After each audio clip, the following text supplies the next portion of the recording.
So I want to look at another teaching that I don't think is scriptural. So let's look into it. And I like to call it putting Yahweh in a box. So it starts with Deuteronomy 16:5 and 6.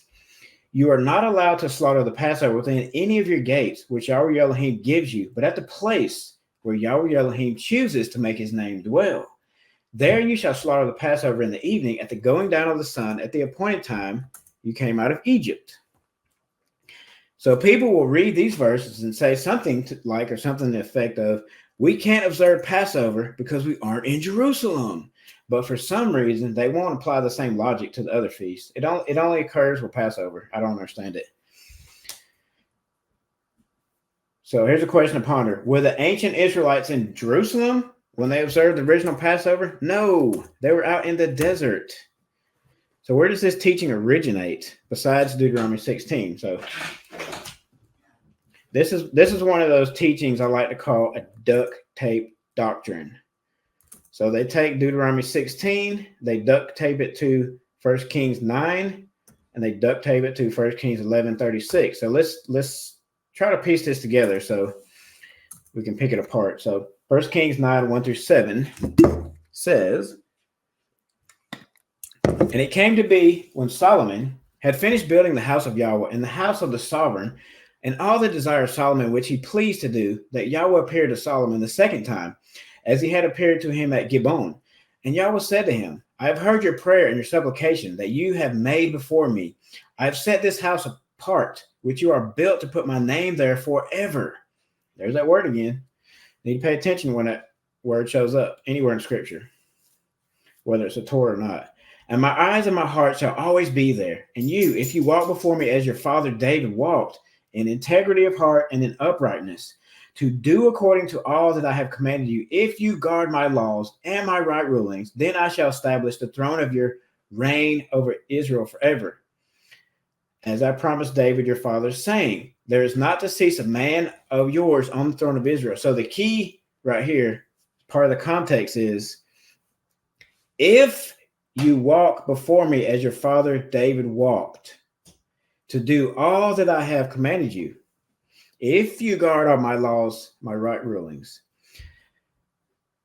So, and here's that word again. If you at all turn back, you or your sons, from following me, and do not guard my commands, my laws, which I have set before you, but shall go and serve other mighty ones, and bow yourselves to them, then I shall cut off Israel from the face of the soil, which I have given them, and send away from my presence this house which I have set apart from my name.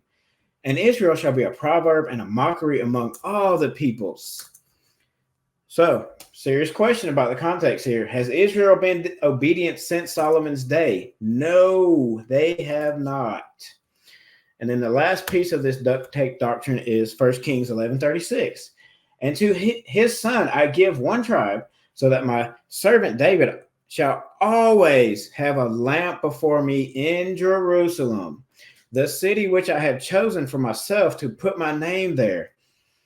So the verses in Deuteronomy 16, 1 Kings 9:3, and 1 Kings 11:36 are the basis for the belief that Israel can only observe certain feasts, specifically Passover, in Jerusalem. Because again, they won't use the same logic for the other feasts. They won't use it for a Sukkot. They won't use it for a Shavuot.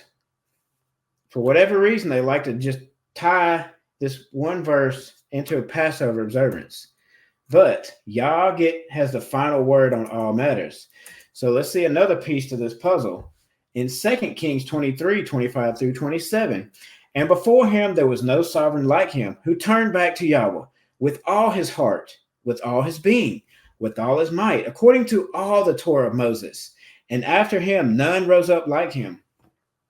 However, Yahweh did not turn from the fierceness of his great wrath, with which his wrath burned against Judah, because of all the provocations which Manasseh had provoked him. And Yahweh said, even Judah I shall remove from my presence, as I have removed Israel, and I shall reject this city Jerusalem, which I have chosen, and the house of which I said, my name is there. So the people that want to teach that we can only do Passover or maybe other feasts, and only in Jerusalem, they won't point to this verse because it's very problematic for that belief or that duct tape doctrine they like to put together. So yes, he said he would place his name in Jerusalem forever, but he also said he would reject Jerusalem because of disobedience, and that is what happened here in 2 Kings. There's plenty of, we could point to scripture after scripture after scripture in the Torah and the Tanakh or the rest of the Old Testament and see how ancient Israel, whether it's Judah or Israel, went astray, went wayward. And then they repented and said, oh, sorry, Abba, we'll do righteously. We'll do what you say. We'll do your Torah. And then they go back and do it again. Pig returns to his vomit. So for anyone that believes we can only observe certain feasts in Jerusalem, I would recommend re-examining that belief. It's never a good idea to put the Most High in a box. We can serve him wherever we're dwelling.